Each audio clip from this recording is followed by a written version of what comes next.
자, 안녕하세요 여러분들. 역사는 최태성. 와우. 제가 좀 감동적인 얘기 하나를 들었어요. 어느 날 그 편의점주가 있었는데 거기에 그 한 아이를 업은 엄마가 들어오더래요. 갓난아이를 업은 어머니가 들어오셨는데 그 분유를 사러 온 거였습니다. 근데 행색이 너무 초라해 보이는 거예요. 그냥 딱 봐도 많이 빈곤하구나 라는 게 느껴질 정도로 그런 모습이었습니다. 아이한테 이제 분유를 줘야 되는데 어쩔 수 없이 사러 온 거예요. 돈은 별로 없는 것 같고. 그래서 이제 분유를 올려놨대요. 그랬더니 그 편의점주가 가격을 얘기했을 거 아니에요. 10,000원이라고. 근데 이 엄마가 돈을 10,000원이라 이렇게 주저주저 하는 거예요. 그 10,000원이 없었던 것 같아요. 그러자 그 주인께서 계산기 앞에서 뭘 하시다가 툭, 아주 정말 자연스럽게 툭 치면서 이 분유통을 떨어뜨리셨대요. 그러니까 좀 분유통이 좀 이렇게 찌그러졌겠죠. 그죠? 다시 그 분유통을 잡아서 위에 계산대에 올려놓고 그렇게 이야기하셨답니다. 찌그러진 분유통은 반값입니다. 와, 제가 그 얘기를 듣고 이거는 참 그 배려구나 라는 그런 생각이 들었어요. 서로의 어떤 그 마음을 다치지 않으면서 서로의 어떤 정을 나눌 수 있는 그런 모습. 그냥 5,000원에 가져가세요가 아니라 정당한 가격으로 가져갈 수 있는 그 상황을 만들어주는 그 배려. 그 짧은 찰나에 어떻게 그런 모습들이 나올 수 있었을까? 그거는 그냥 나온 게 아니라 그 삶 속에 이미 연습되어 있는 그런 모습이 아닐까라는 생각이 듭니다. 저도 그런 모습이었으면 좋겠어요. 그 짧은 순간에 그 배려할 수 있는 어떤 그런 언어와 그런 모습이 나올 수 있었다면 참 좋았겠구나 라는 그런 생각이 듭니다. 감동이죠 여러분들? 네. 오늘 이 강의 듣는데요, 저 배려해 주세요. 자, 저를 배려하는 강의 지금부터 시작합니다.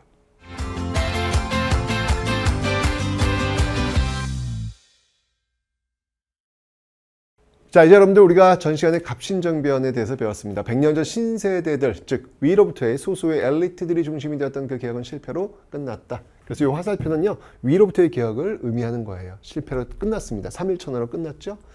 자, 그래서 제가 이야기했습니다. 이제 위로부터의 개혁이 끝났으니까 이제 남은 것은 아래로부터의 개혁이 있겠다라고 설명을 드렸죠.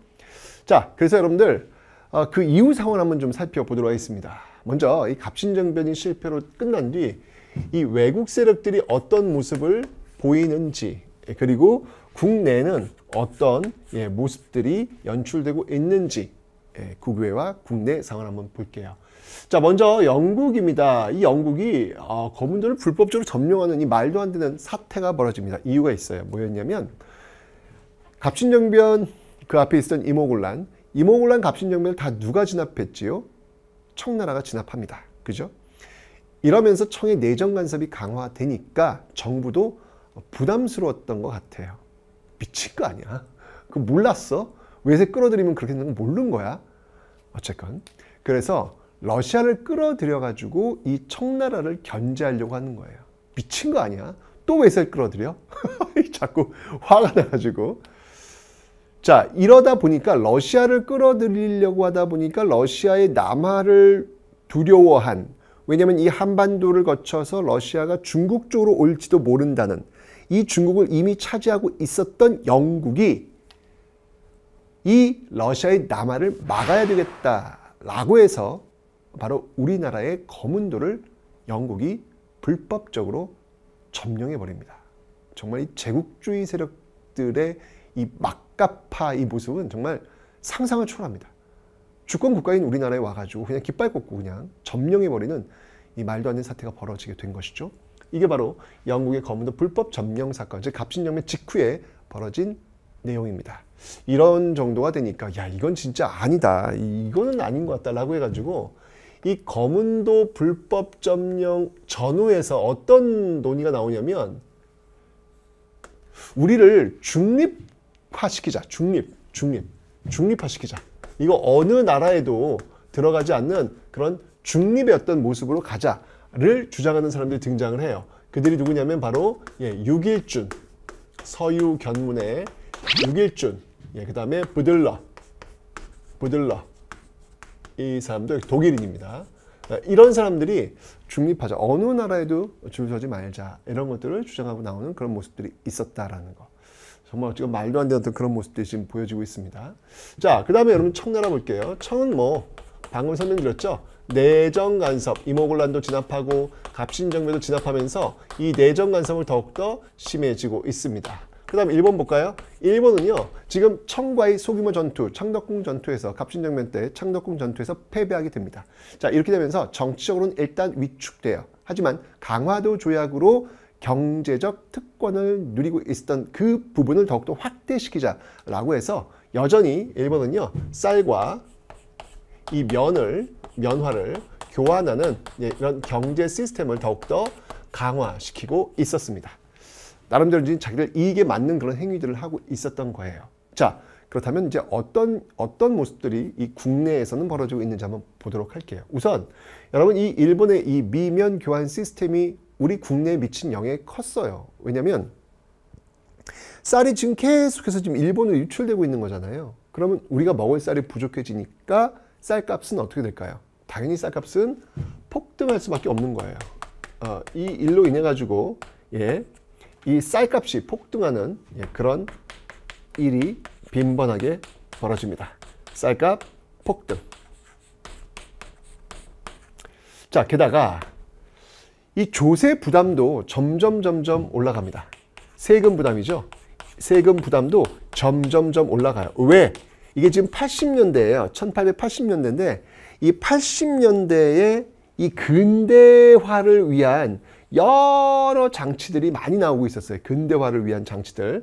뭐가 있었냐면, 자, 우선 여러분들 근대적인 어떤 그런 시설들, 이런 것들이 굉장히 많이 있었는데, 예를 들면 우리 앞에서 배웠죠. 영선사 갔다 오고 나서 무기 배우는 어떤 그런 창고 만들었다. 그게 뭐였죠, 여러분들? 그게 바로 기기창입니다. 기기창도 있었고, 그 다음에 이제 배울 거예요.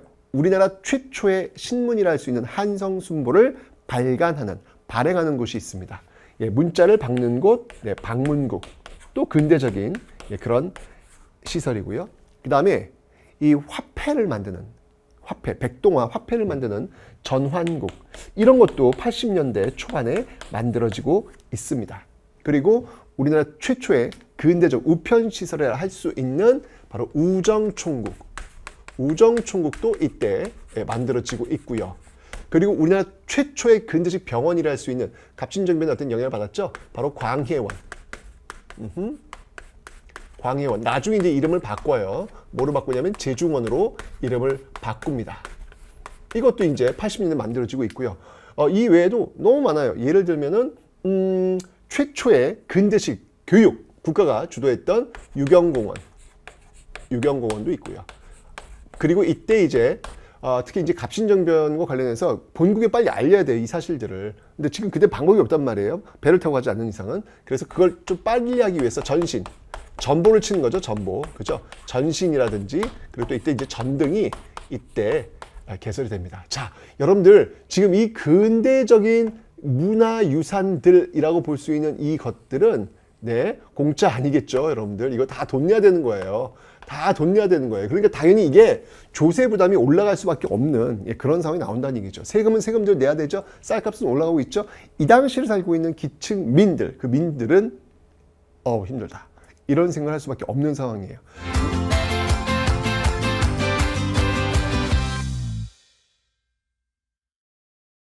외세 침탈은 말도 안 되는 상황이 벌어지고 있고, 국내에서는 지금 엄청나게 지금 뜯기고 있는 어떤 그런 상황. 자, 이러다 보니까 자연스럽게 어떤 모습이 나오냐면, 이 외세들에 대해서 좋아하겠어요? 싫어하겠어요? 싫어하죠. 그죠? 당연히 싫어합니다. 그래서 반대하는 거예요.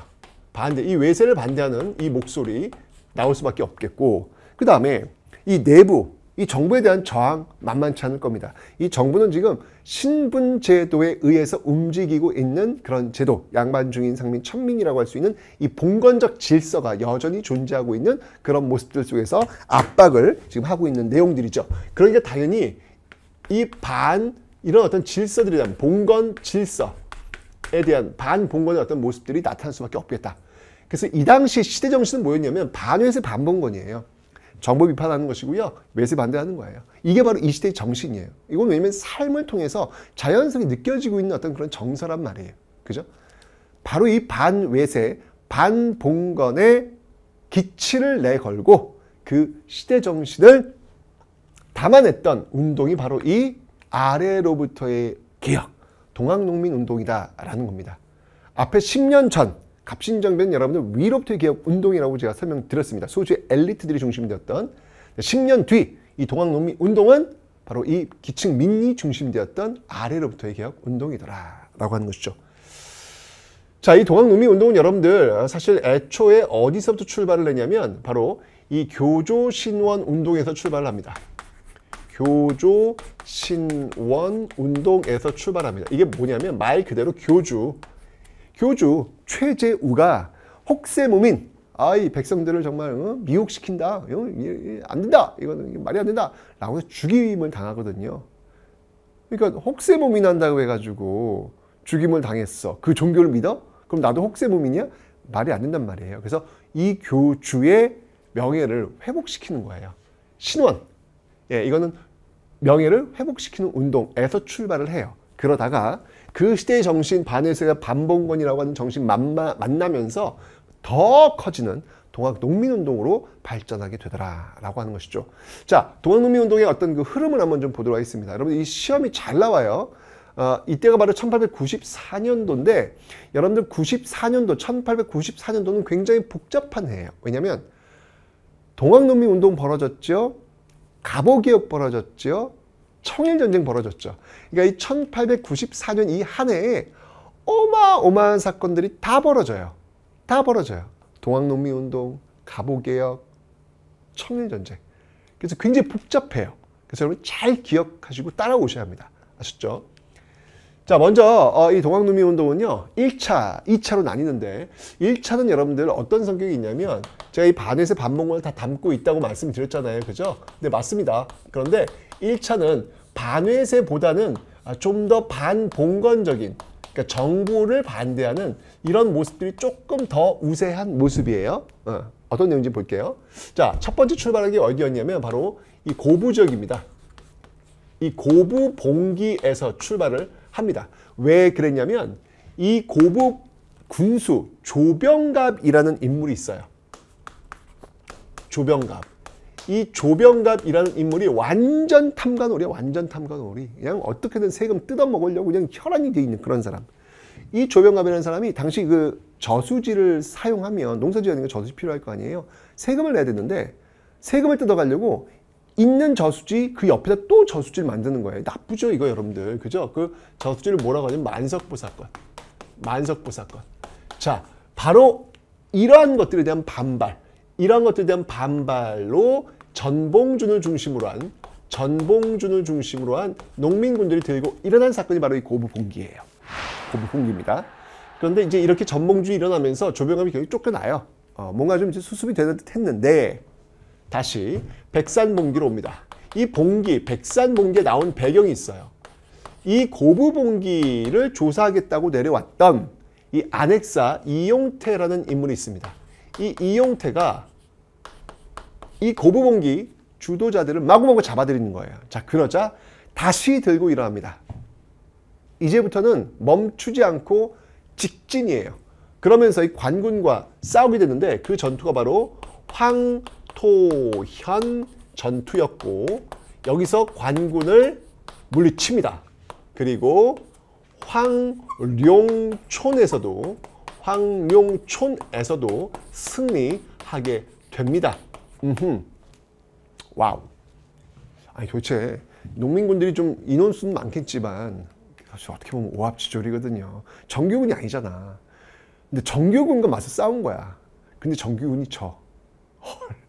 뭐야 이거 이게 이래가지고 이거 어디 외세 맞서 싸우겠어요? 그죠? 외세 자꾸 밀렸던 이유를 알겠네. 아니 무슨 뭐 훈련 받지도 않은 농민군한테 밀려? 왜 이래? 자, 그래서 농민군이 어디까지 갔냐면 전주성을 점령해요. 대박 아닙니까, 여러분들? 전주가 어딘데? 전라도의 가장 중요한 도시 중 하나 아닙니까? 전라도가 어떤 곳인데 우리나라 곡창지대예요, 여러분들. 이 곡창지대가 누구한테 넘어갔다? 농민들한테 넘어갔다. 우리 역사 반만년 이래 이런 적이 단 한 번도 없었어요. 전라도가 얼마나 중요한데, 여러분들. 그 전라도 지역을 민이 장악하게 되는 초유의 사태가 벌어지게 된 겁니다. 이러니까 정부가 놀랬죠. 그죠? 그러면 어떻게 했을까요? 늘 해왔던 관성대로 임오군란 때도 그랬고 갑신정변 때도 그랬고 또 청나라한테 SOS 친 거예요. 미쳤어 정말. 네? 그래서 결국 청나라가 출병을 또 해요. 세 번째네, 세 번째. 웬일이야. 이게. 자, 그런데 여러분들 기억나요? 앞에 10년 전 갑신정변 때 바로 청과 일본은 텐진조약을 체결합니다. 그죠? 이 텐진조약의 내용은 뭐였냐면 양국 공동 철수 그리고 상대방에 통보하기. 근데 청나라 충돌했으니까 일본에 통보한 거예요. 그러자 일본도 역시 마찬가지로 일본도 역시 파병을 하게 됩니다. 지금 우리나라에 지금 청나라와 일본이 지금 들어와가지고 이제는 아예 으르렁대면서 대판 붙을 것 같아. 분위기 안 좋아. 그러자 정부가 깜짝 놀랐죠. 이건 아니지. 얘들 혹시 여기서 전쟁하는 거 아니야? 이건 아니지. 라고 해서 농민군들과 화해를 해요. 미친 거 아니야? 자꾸 이렇게. 아니 그럼 진즉하지. 아니 왜 청나라를 불러들여가지고 일본까지 끌어들여서 거의 전쟁 위기 상황으로 일촉즉발의 위기를 만들어 놓고 그제서야 농민군들과 손잡냐고요. 진즉했어야지. 진즉. 국내 문제는 국내에서 해결해야지 왜 외세를 끌어들여가지고 이 문제를 해결하려고 하냔 말이에요. 아주 습관이야 습관 아주 그냥. 자 이러면서 농민군들도 이제 이해가 된 거예요. 지금 시국이 안 좋구나. 오케이 우리가 풀겠다. 우리가 전주성을 풀겠다. 대신 우리는 개혁을 하겠다. 나름대로 그 개혁을 할 수 있는 지분을 달라 라고 해서 집강소라는 개혁기구를 만듭니다. 이건 농민들이 주도한 것이고 이 집강소를 중심으로 한 이 개혁 내용들을 받아 안기 위해서 정부도요 교정청이라고 하는 개혁 기구를 만들고 있습니다. 네, 진즉 이러지. 진즉. 아이고. 자, 농민들은요 그래서 폐정 개혁을 단행하는데요. 자, 이 폐정 개혁의 내용을 한번 좀 살펴보도록 하겠습니다. 이 폐정 개혁 내용은요 정말 놀랍습니다. 먼저 신분제를 폐지하라. 자, 이 신분제 폐지는 여러분들 그 앞에 갑신정변에서도 확인되었던 내용이에요. 신분제 폐지, 반봉건의 이 시대 정신은 계속 유효하구나. 이 시대의 과제, 이 시대를 사는 사람들이 해결해야 될 것은 바로 신분제 폐지. 뒤에 오는 사람들에게만큼은 누구나 손잡고 뛰어놀 수 있는 그런 세상, 평등한 세상을 만들겠다는 그 시대 정신, 그 의지를 우리는 볼 수가 있는 겁니다. 신분제 폐지. 그리고 여러분들 과부의 재가를 또 허용해달라라고 이야기를 하네. 과부의 재가. 이게 사실은 여러분들이 몇백 년 동안 이 과부들은 재가의 꿈도 못 꿨거든요. 이런 것들을 지금 허용해달라라고 이야기합니다. 이건 기본적인 여성들의 아주 기본적인 인권 이런 것들을 지금 보장해달라 이런 요구가 되겠습니다. 그리고 또 이건 농민들의 개혁이죠. 그래서 주장합니다. 바로 토지균분. 토지균분을 주장하고 있더라. 토지를 나눠달라는 그런 내용들. 농민들 개혁이죠. 사실 앞에서 갑신정변 소수의 엘리트들이 중심이 되었던 갑신정변에서는 이 토지균분 이야기는 없어요. 다만 세금 개혁만 있을 뿐이에요. 지조법의 개혁, 그죠? 하지만 이 농민들이니까, 농민들이 주체니까 토지를 나눠달라는 이야기까지 지금 하고 있는 모습을 여러분들은 확인하고 계신 겁니다. 되죠? 자, 그런데 문제가 발생해요. 일본이 파병했다 그랬잖아요. 이 일본이 말이야, 일본이 대박.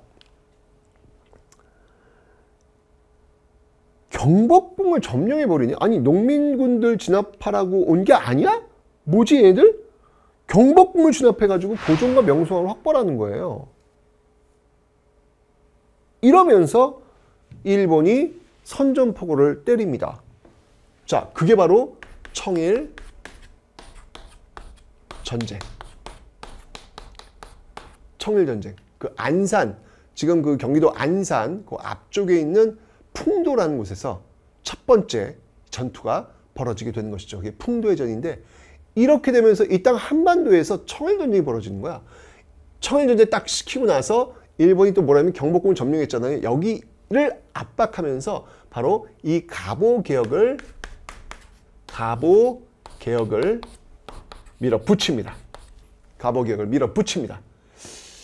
자, 이런 일들이 지금 벌어지는 거예요. 일본이 지금 와가지고 마음대로 지금 뭔가를 하고 있단 말이에요. 이 모습들을 해결해야 되겠다. 이건 아닌 것 같다. 라고 해서 농민들이 다시 일어나는 거예요. 사실 그 전주성에서 풀었는데 다시 뭉쳐가지고 다시 일어나는 거예요. 도저히 일본의 이런 만행을 두고 볼 수는 없겠다. 라고 해서 다시 봉기합니다. 이 2차 봉기는요, 여러분들, 반외세와 반봉건 다 있지만 어디가 좀 더 강할까? 그렇죠. 반외세적 성격이 좀 더 강한 그런 모습들을 지금 보이고 있더라라고 하는 겁니다. 자, 이러면서 출발했던 이 2차 농민군은요, 남북접이 연합을 하는 대규모, 남북접이 연합을 하는 대규모 부대로 규모가 어마어마해집니다. 자, 여러분들 여기서 남접, 북접이라고 하는 게 조금 궁금하시죠? 이 동학농민운동, 여기에서는요, 어떤 조직이 있었는데요. 그 조직이 뭐였냐면, 네, 바로 이 포접이라는 조직이 있어요. 포접. 접이라고 하는 건 뭐냐면, 혹시 교회 다니는 분들은 왜 구역 예배라는 게 있잖아요. 지역마다 어떤 구역을 두고 있잖아요. 그죠? 피라미드식으로 이렇게 교회 목사님부터 출발해서 쭉 이렇게 돼 있는 그런 구조. 똑같아요. 포접제도 역시 마찬가지 그런 피라미드식 구조로 그 교인들을 묶어내고 있는 그 모습들이다라고 보시면 되는 거예요. 그러니까 이게 딱 조직화되어 있으니까 한번 위에서 뭔가 딱 명령이 떨어지면 쫙 전달이 되는 것이죠. 빠르단 말이에요. 바로 이 포접에 의해서 농민군들이 빠르게 모일 수 있었는데 여기는요, 남접과 북접이 모두 연합을 하고 있다. 사실 1차 봉기 때는 남접, 북접 연합하지 않았거든요. 그런데 2차에서는 이제 반외세라고 하는 이 정신을 이어내기 위해서 남접과 북접 어마어마한 규모로 커진 거예요. 자, 그러면서 전개한 전투, 바로 우금치 전투. 우금치는 어디냐면 여러분들 공주예요, 공주. 기억해 두세요. 왜냐면 공주는 백제의 수도였기도 했고 고려 망이망소의 난이 일어난 곳이기도 하니까 기억해 두시기 바랍니다.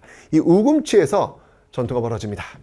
근데 여러분들 치라고 하는 것은 고개입니다. 고개를 넘어야 되는데 이 우금치를 넘으면 서울까지 진격이 가능하거든요. 굉장히 전략적으로 중요한 곳인데 이미 일본이 이 우금치에 총을 걸어놓고 있는 상태였습니다.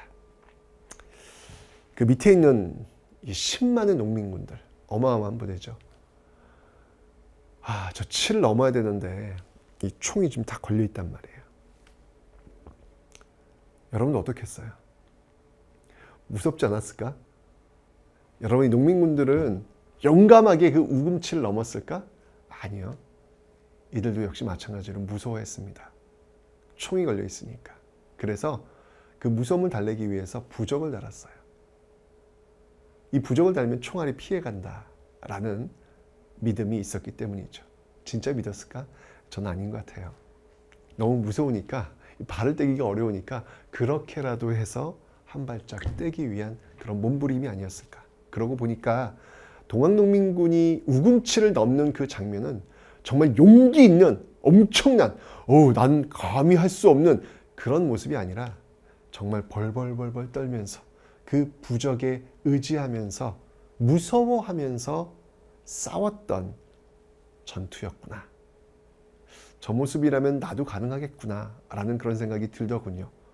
부적을 달고 다녔던 그 농민군들의 모습을 보면서 그런 생각이 문득 떠올랐는데 이들에겐 꿈이 하나 있었던 거예요. 그 꿈이 뭐냐면 우리 뒤에 오는 사람들에게만큼은 누구나 손잡고 웃으면서 다닐 수 있는 그런 평등사회 꼭 물려주겠다는 그 꿈 하나로 그 무서움을 이 부적에 달래면서 우금치로 내달렸던 것입니다. 그들이 꿈꾸었던 그 세상에 지금 우리가 살고 있는 거예요. 다시 한번 이 우금치를 한번 떠올려 보게 됩니다.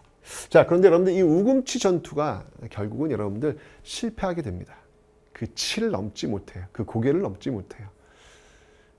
사실 이 갑오개혁 이제 좀 더 설명드리겠지만 이 갑오개혁을 이끌고 있었던 거 일본의 그 배후에서 이걸 진두 지휘하고 있었던 조직이 있었는데 그 조직이 뭐였냐면 바로 군국 기무처라는 곳입니다. 이 군국 기무처가 주도하면서 결국은 이 동학농민군들을 진압하는 그런 모습들 이렇게 되면서 결국 아래로부터의 개혁운동 역시 실패로 돌아가게 된 것입니다. 자, 여러분들 갑신정변도 실패로 돌아갔고요. 동학농민운동도 실패로 돌아갔습니다. 실패했으니까 의미가 없을까? 괜히 쓸데없는 짓 한 걸까? 자, 과연 어떤 결과가 나올지 한번 두고 보도록 하겠습니다.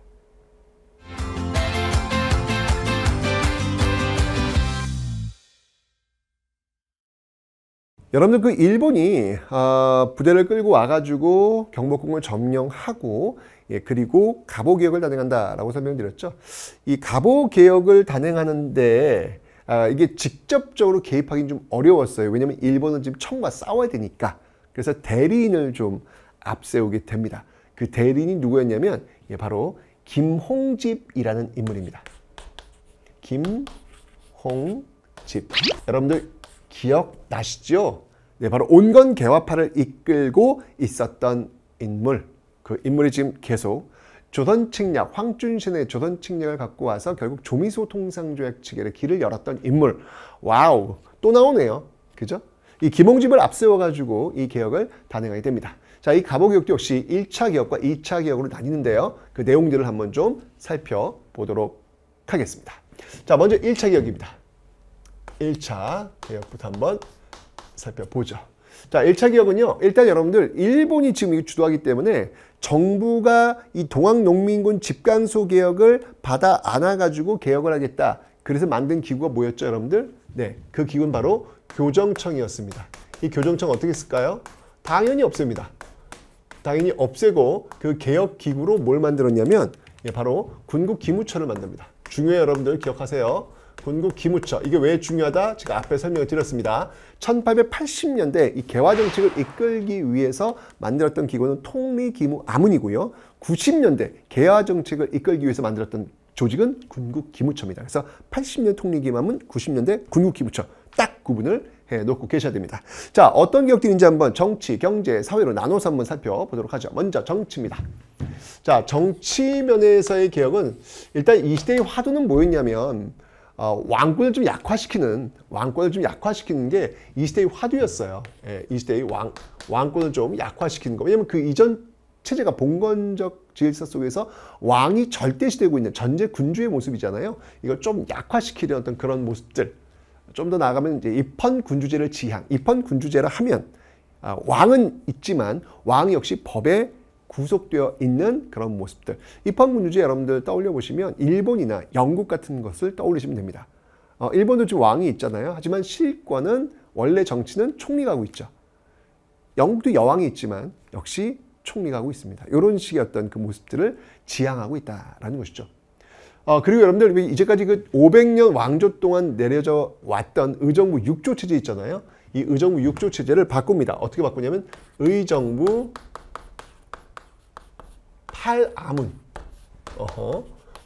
의정부 8아문으로 바꾸죠. 6개를 지금 8개로 지금 늘려놓고 조를 아문으로 지금 바꾸고 있는 그런 모습들입니다. 어떤 정치적인 어떤 그 개혁들이 지금 이루어지고 있네요. 다음 경제적인 개혁 한번 살펴보도록 하죠. 자, 경제적인 면에서는 우선 여러분들 이 갑신정변에서 주장했던 내용들이 있습니다. 바로 재정의 일원화. 갑신정변이 실패했기 때문에 이게 제대로 안 됐잖아요. 그래서 재정의 일원화 들고 나옵니다.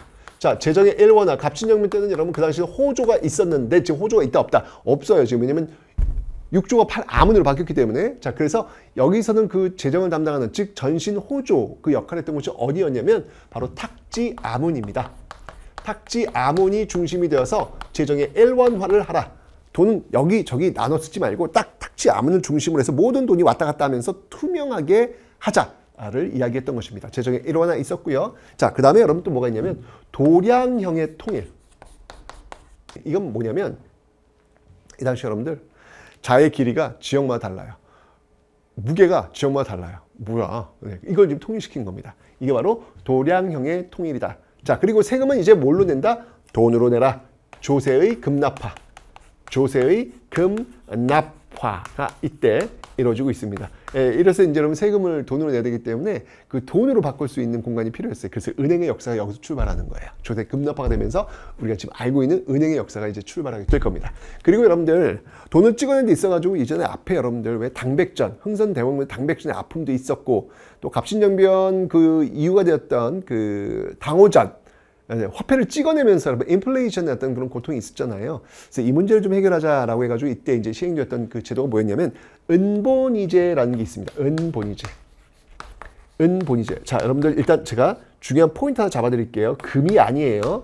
금이 아닙니다. 은본위제입니다. 은본위제. 이게 뭐냐면 여러분 화폐를 찍어낼 때 그냥 막 찍어내니까 인플레이션 나오잖아요. 그죠? 물가는 폭등하고 화폐 가치는 떨어지는 어떤 이런 현상이 벌어졌잖아요. 그래서 그렇게 찍어내지 말고 보유하고 있는 은만큼만 찍어내는 거예요. 그래서 언제든지 화폐를 은하고 바꿀 수 있는 그런 시스템. 금본위제는 금을 보유하고 있는 만큼 찍어내는 거겠죠. 그죠? 근데 이 당시는 금이 아니라 은이었어요. 자, 여러분들 금본위제는 나중에 메가타라는 사람, 일본 고문이 화폐 정리 사업을 단행하면서 그때 나옵니다. 그래서 시험 문제 거의 두 개 잘 나와요. 90년대와 1900년대 달라요. 90년대는 은본위제고 1900년대는 금본위제입니다. 구분 일단 좀 해주세요. 자, 이런 경제매세 개혁들이 이루어지고 있었고요. 근데 뭐니 해도 이 갑오개혁의 하이라이트는 바로 이겁니다. 신분제가 법적으로 폐지되었다라는 것이죠. 제가 경주 출신인데요. 족보가 없습니다. 왜요? 그래요. 쌍놈 자식인지도 모르겠습니다. 네. 이런 쌍놈? 뭐 이러잖아요, 여러분들. 근데 여러분들, 만약 갑오개혁 때 신문제가 법적으로 폐지가 되지 않았더라면 제가 과연 이렇게 강의를 할 수 있을까요? 그 쌍놈이. 아마 저는 여러분들 이렇게 업고 다니면서 도련님! 아씨! 이러지 않았을까라는 생각이 들어요. 근데 제가 지금 여러분들한테 동학농민운동 중요합니다. 뭐 이렇게 얘기하고 있잖아요. 그죠? 와우. 갑오개혁 만세. 바로 이때 이제 여러분들 이 신분제가 법적으로 폐지된 거예요. 이 반만년 역사 계속 내려왔던 그 신분제도가 법적으로 폐지된 역사적 순간이 바로 이 갑오개혁이다 라고 하는 것이죠. 물론 일본이 배후에 있었지만 일본은 지금 전쟁하느라 정신이 없어요. 이 김홍집이 중심이 되어가지고 군국 기무처 중심이 되어가지고 이런 개혁들이 지금 이루어지고 있다는 사실을 기억해 놓으시면 되겠습니다. 자, 그리고 여러분들 이때 드디어 과부의 재가가 허용이 됩니다. 이거 어디서 주장했던 거잖아. 동학농민운동에서 패전개혁 안에서 주장되었던 내용 시행되고 있습니다. 자, 여러분들 보세요. 지금 여기 이 갑오개혁 1차 개혁은요. 지금 시행된 것들이에요. 근데 그 앞에 있은 갑신정변 제정의 일원화 시행됐죠. 신문제 폐지 시행되었죠. 동학농민운동 신문제 폐지 시행되었죠. 과부제가 시행되었죠. 그죠? 비록 그 앞에 있었던 갑신정변과 동학농민운동이 비록 실패로 돌아갔지만 그들의 주장들이 있었기에 바로 이러한 갑오개혁의 내용들이 채워질 수 있었다는 거예요. 그래서 그들의 실패는 실패가 아니라 성공이었다는 것이죠.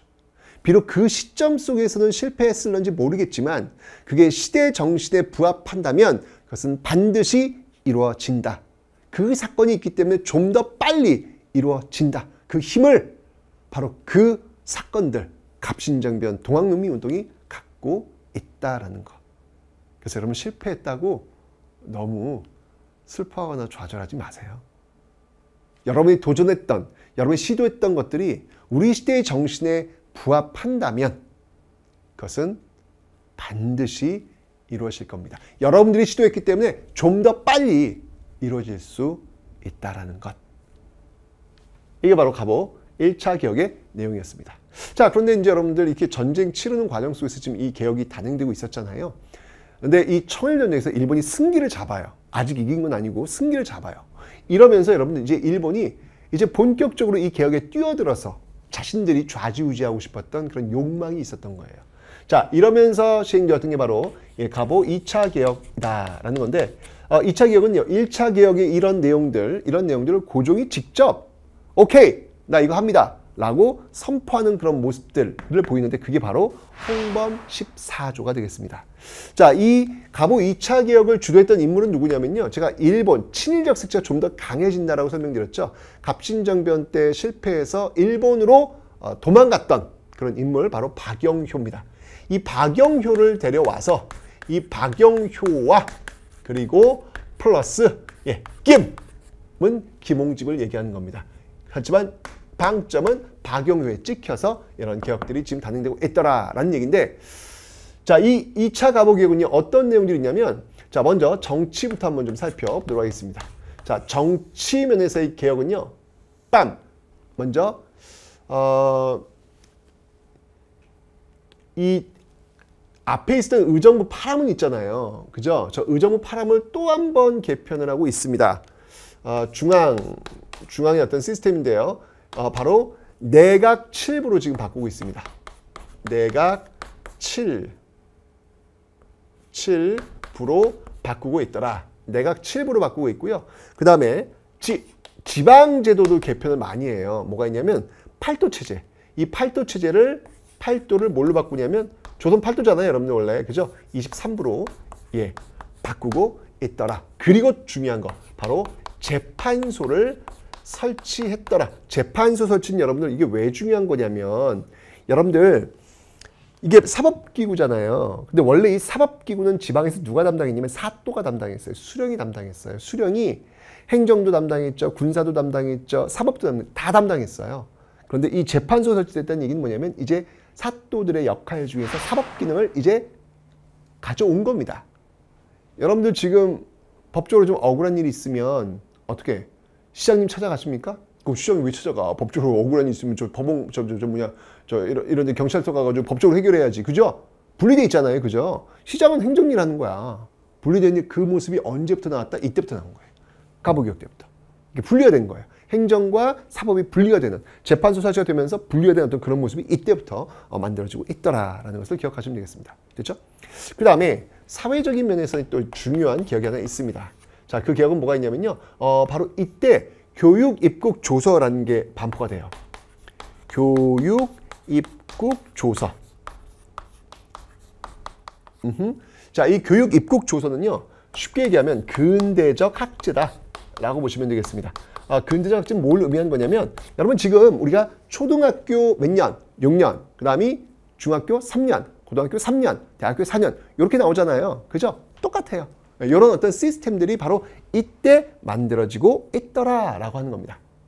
아시죠, 여러분들? 바로 이러한 어떤 개혁들이 지금 차곡차곡 진행되고 있는 내용들. 그런데 이제 청일전쟁이 끝나는 거예요. 이런 개혁들이 단행되는 과정 속에서 자, 이 청일전쟁이 완전히 종료가 되네. 청일전쟁이 완전히 종료가 됩니다. 자, 그런데 문제는 뭐냐면 이 청일전쟁 종료에서 최종적 승리자가 누구냐는 거예요. 와우, 놀랍게도 일본이 승리합니다. 그러면서 여러분들 어떤 조약을 체결하냐면 이게 좀 발음이 시모노세키, 이놈 새끼 이거 발음 잘해야 돼요. 시모노세키 조약 이런 조약을 시모노세키라는 곳에서 리옹장하고 이토 히로부미 나중에 안종국 빵 그 둘이 조약을 체결하게 됩니다. 자, 근데 여기서 중요한 게 뭐냐면 지금 청나라에 졌단 말이에요. 그래서 뭘 주냐면 제일 중요한 거 요동반도를 넘겨줍니다. 와우. 요동반도를 일본에게 넘겨주는 와 엄청난 일이 벌어진 거예요. 일본은 뭐 축제 분위기였습니다. 왜? 300년 전 도요토미 히데요시가 정명가도라고 하면서 중국을 치러 갈 테니 길을 비켜달라라고 이야기했던 그 도요토미 히데요시 그래서 임진왜란 벌어졌잖아요. 그러나 실패했단 말이에요. 그런데 그 도요토미 히데요시의 그 욕망을 그 뒤에 이토 히로부미가 성공을 한 겁니다. 엄청난 일입니다, 이건. 그죠? 자, 그런데 좋았는데 이게 웬일? 야, 너 봐봐. 너 누구 맘대로 여기 지금 일장 입고 저래. 여기 우리 구역이야, 우리 구역. 이렇게 나온 거예요. 거의 조폭들이야. 여기는 지금 이 제국주의가 다 그런 모습이야 지금. 그래서 나온 게 뭐냐면 바로 이 삼국 간섭이라는 겁니다. 삼국 간섭. 이 삼국이라 하면 러시아, 프랑스, 독일 이 나라가 중심이 되어서 바로 일본한테 압박을 준 겁니다. 특히 러시아가 힘을 더 세게 하고 있죠. 돌려줘라. 너희들이 올 곳이 아니다. 일본 어땠을까요? 알겠습니다 형님. 죄송합니다. 몰랐습니다. 하고 결국은 돌려줍니다. 일본은 여러분들 속으로는 아마 통곡을 했을 것 같아요. 그죠? 근데 여러분들 기억나요? 10년 전 갑신정변 창덕궁에서 일본과 청나라가 붙었던 소규모 전투, 일본은 패배합니다. 10년 뒤 청일전쟁에서 그 패배를 복수합니다. 일본이 이깁니다. 그리고 바로 이때 삼국간섭, 러시아로부터 수문을 당했던 일본, 정확히 10년 뒤 1904년 그 러시아와 또 전쟁을 일본은 합니다. 그리고 그들은 이깁니다. 무서워요. 여러분들 일본은 만만하게 생각하시면 안 됩니다. 자, 어쨌건 이 삼국 간섭 이걸 통해서 결국은 토해낸단 말이에요. 자, 이걸 본 거야. 누가? 민씨 세력들이. 명성황 본 거예요. 뭐야? 일본이 지금 청나라를 무너뜨려가지고 일본이 최고일 줄 알았더니 그 일본보다 더 센 나라가 있었네? 그럼 그 나라를 끌어들여서 일본을 견제해야 되겠다라는 생각을 반사적으로 아주 이 사람은 본능이에요. 무조건 외세에 빌붙어서 뭘 어떻게 하겠다는 생각이 그냥 본능적으로 있는 사람들이야. 근데 일본이 여러분들 비록 요동반도는 잃었지만 강화도 조약 이후에 정치적, 경제적으로 그 힘을 비축시키고 있었던 이 조선마저 그렇게 내주고 싶진 않다. 그래서 그 러시아를 끌어들이려고 했던 그 민씨 세력의 장 누구? 바로 명성황후. 이 명성황후를 죽입니다. 이게 바로 명성황후 시해 사건. 우린 이것을 을미사변이다. 우린 이것을 을미사변이다 라고 이야기하고 있죠. 이 을미사변을 일으켰던 이 일본은요, 바로 그냥 개혁을 이어갑니다. 이게 바로 을미개혁이다라는 거예요. 자, 이 을미개혁에서는 여러분들 연호를 건양으로 쓰고 있습니다. 뭐 청나라 이제 물러났으니까 원래 연호는 중국만 쓰는 거였거든요. 이제 우리도 이제 연호를 쓰는 그런 모습들, 그리고 엄청난 개혁이 이루어지는데 이게 바로 단발령이라는 거예요. 머리카락을 잘라버리는 겁니다. 여러분들 우리는 기본적으로 상투를 틀고 있는 나라였습니다. 그죠? 그런데 그 나라 사람들에게 머리를 잘라내라. 이거는 여러분들 엄청난 거예요. 이건 문화적 아놈이에요. 여러분들 교문에 학교 들어가는데 선생님이 마리깡 들고 말이죠. 그냥 또 가위 들고 말이에요. 이렇게 쓱 밀었다고 생각해봐요. 저희 땐 경험했거든요. 그런 게 있었거든요. 그때 제 친구들요. 정말 학교 폭파시킬 것 같은 그런 아주 진짜 짜증이 막 이만큼 나왔던 그런 모습들이 있었거든요. 지금도 그런데 여러분들. 하물며 이때 신체 발부는 수지부모로 하였거늘 털럭 하나 건드리지 않는 게 부모에게 가장 효도하는 것이다 라고 믿고 있는 사람들이에요. 근데 거기 그냥 쓱 잘라 자살이 여러분들 정말 속출합니다. 목 죽고 막 난리가 아니었어요. 이건 문화적 충격이었거든요. 이걸 지금 그냥 밀어붙인 거예요. 지금 이게 단발령. 그리고 태양령. 태양령은 지금 우리가 쓰고 있는 연월일 얘기하는 겁니다. 자, 이렇게 되니까 들고 일어날 수밖에 없어요. 누가? 양반들이 중심이 되어서 의병투쟁을 일으키는 그런 모습들이 나타나고 있더라라는 얘기입니다. 자, 어쩌면 이 갑오을미개혁 굉장히 중요한 역사적 사건이에요. 일단 신문제가 법적으로 폐지됐다는 엄청난 중요한 어떤 그런 포인트가 있긴 있지만 중요한 건 뭐냐면 이 개혁의 배후에 일본이 있다는 것이죠. 그래서 왜곡된 개혁을 지금 밀어붙이고 있고 당사자의 어떤 의사와는 무관한 어떤 이런 모습들이 이루어지고 있었다라는 그런 한계가 분명히 있는 것이죠. 일본이 아니었다면 우린 자연스럽게 우리 체질에 맞는 그런 개혁이 이루어질 수도 있었을 텐데 그런 것들이 지금 일제에 의해서 지금 강압적 방법으로 지금 왜곡되어 있는 그런 모습들이 지금 나타나고 있더라라는 얘기입니다. 이게 바로 1894년 갑오개혁, 1895년 을미개혁의 내용이다라는 것이죠. 근데 여러분들 고종이 말이에요. 자신의 아내가 일본 낭인들에 의해서 난자되어서 죽게 되는 그 모습을 봤어요. 고종은 그럼 그렇게 안 될까? Who knows? 그죠? 아니, 고종이 부인을 그렇게 했는데 고종이라고 두려운 거예요. 자, 이런 상황 속에서 이제 고종은 이제 혼자 남았습니다. 사실 그 이전 어렸을 때는 아버지 흥선대원군이 있었고, 아버지가 이제 물러난 이후로는 자신의 아내를 중심으로 한 명성 왕후를 중심으로 한 민씨 세력이 있었죠. 그런데 이 을미사변을 계기로 이제 아내가 제거되었습니다. 이젠 고종 혼자밖에 안 남은 거예요. 과연 혼자 남은 고종이 선택한 방법은 무엇이었을까요?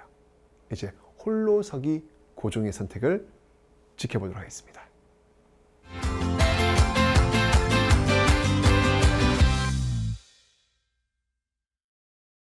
고종의 선택은 바로 그의 아내가 했던 방법과 똑같습니다. 러시아에 끌어들이는 거예요. 근데 그래가지고 여러분들 일본의 칼에 명성황후가 죽었잖아요. 그래서 고종은 러시아에 끌어들이는 게 아니라 아예 러시아 속으로 가버려요.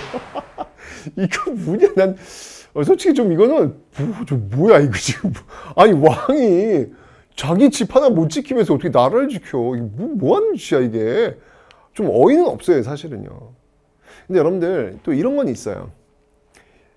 정치인 고종이 선택했던 이 방식, 어쨌건 간에 이게 확실한 어떤 해결책은 아니었지만 러시아 공사관으로 들어가 버리는 순간, 사실 이제 여러분들이 갑오 을미개혁 과정 속에서 우리가 일본의 영향력으로 빨려 들어가는 상황이었잖아요. 왜냐하면 청일전쟁에서 일본이 이기면서 청나라는 아웃했거든요. 우리나라에서. 시모노스키족의 핵심이 그거예요. 그러면서 일본의 영향을 빨려 들어가는 그 과정에서 이 고종이 러시아 공사로 가버리다 보니까 러시아와 일본의 세력 균형이 정확하게 맞춰져요. 그러니까 어느 누구도 이 한반도를 어찌할 수 없는 그런 상황이 돼버린 거예요. 권력이 딱 맞춰져 버리니까. 그러니까 요 시스템을 만드는 거예요.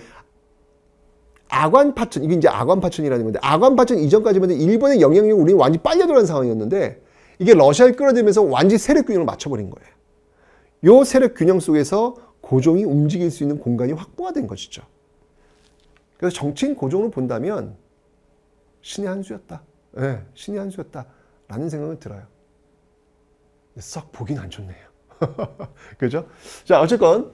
자, 이게 바로 아관. 이 왜 아관이냐면, 당시 러시아를 아라사의 공사관, 즉 아관이라고 했거든요. 그래서 아관으로 파천, 임금이 이동하는 그 모습을 이 파천이라고 합니다. 이 아관 파천했다라는 것이죠.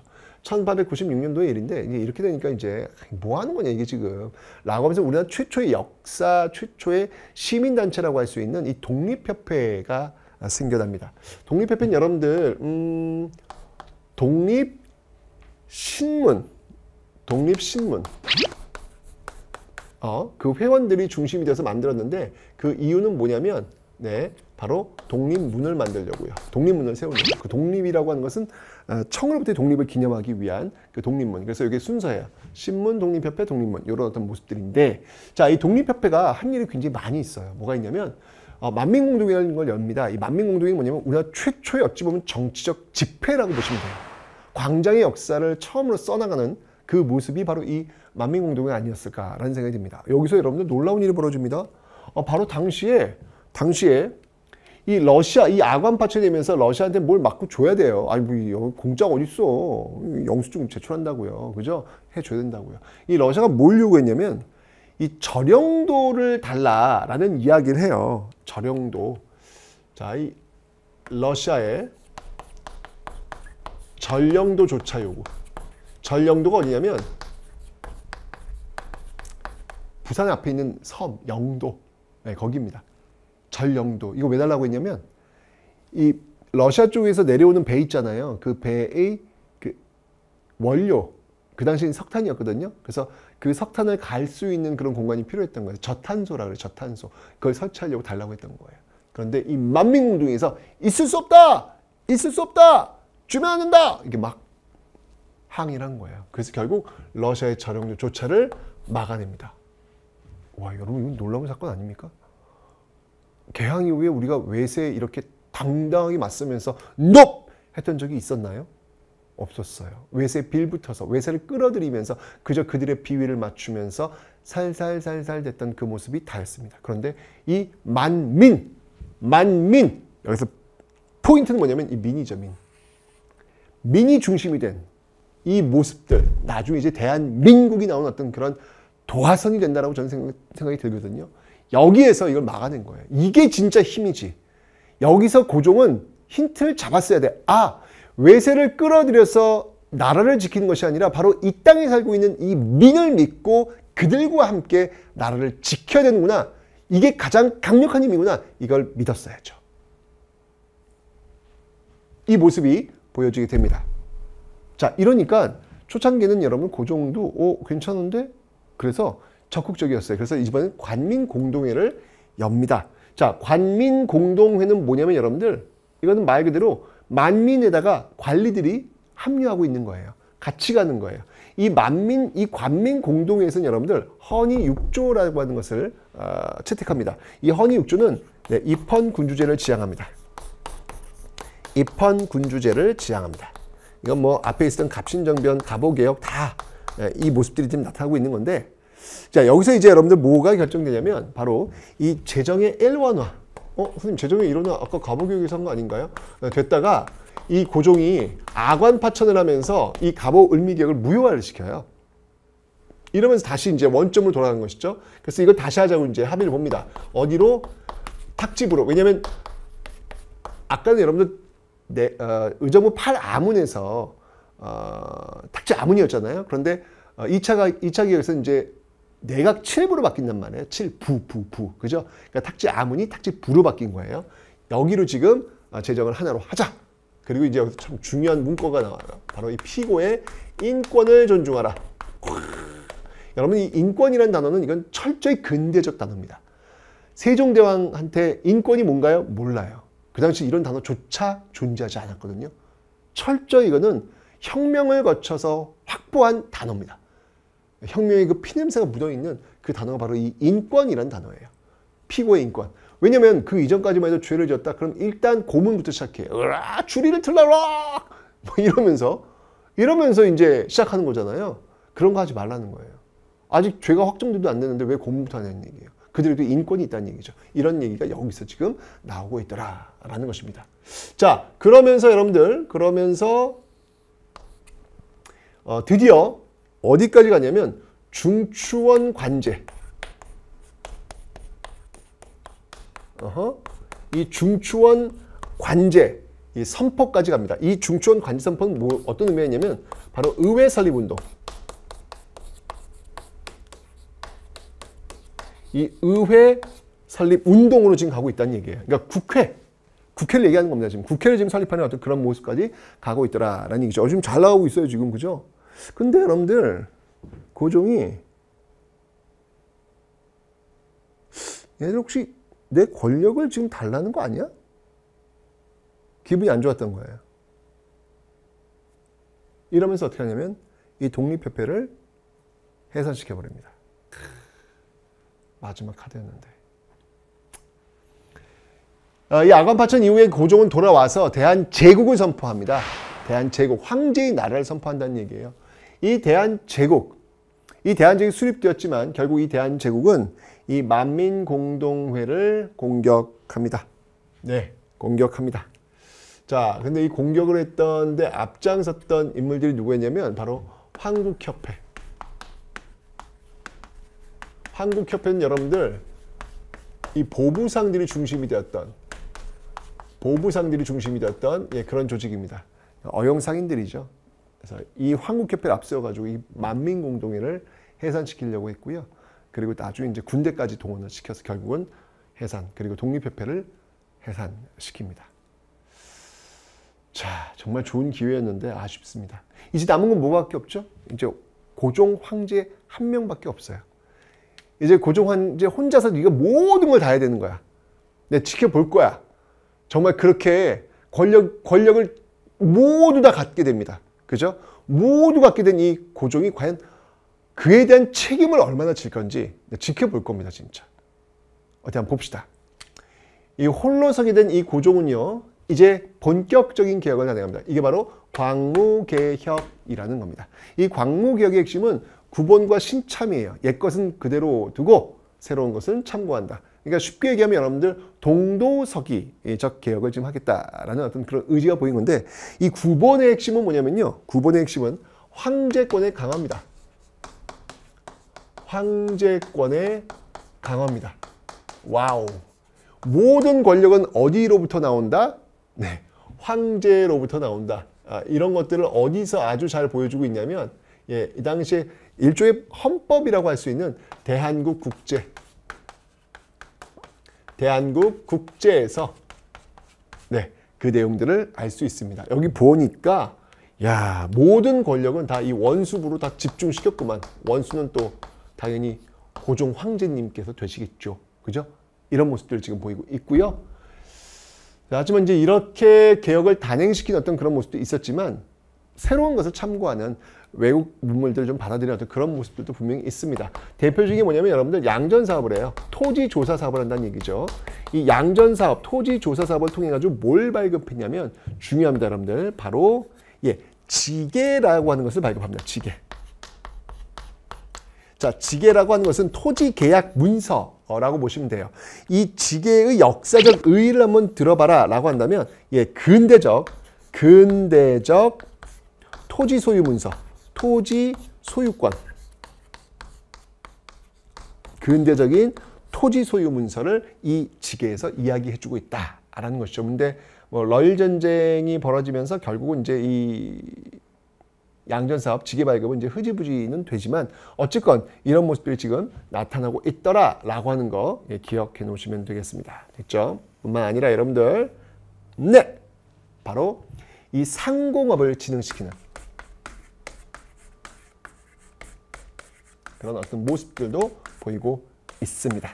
나름대로 지금 이 고종은 나름대로 어떤 이 개혁들을 지금 혼자 남았으니까 이 지금 개혁들을 지금 단행시키는 어떤 그런 모습들이 지금 나타나고 있더라라고 하는 것입니다. 이건 뭐냐면 바로 이 러시아와 일본의 팽팽한 균형이 있었기 때문에 그 공간 안에서 이 고종이 개혁을 할 수 있는 그 공간을 확보했기 때문에 가능했던 거예요. 근데 여러분들, 만약에 우리 가설을 한번 세워봅시다. 만약 러시아와 일본의 균형이 깨지면 어떻게 될까요? 이 깨지면 어떻게 될까? 이 고종의 개혁 공간이라고 하는 게 과연 존재할 수 있을까? 외세에 의지해서 이 개혁을 지금 하고 있는 건데, 외세의 어떤 균형이 깨져버리면 이 개혁이 가능할까? 궁금해요. 자, 다음 강의에서 그 이후, 대한제국 이후 상황이 나옵니다. 어떤 모습으로 갈지 다음 시간에 확인해 보도록 하겠습니다.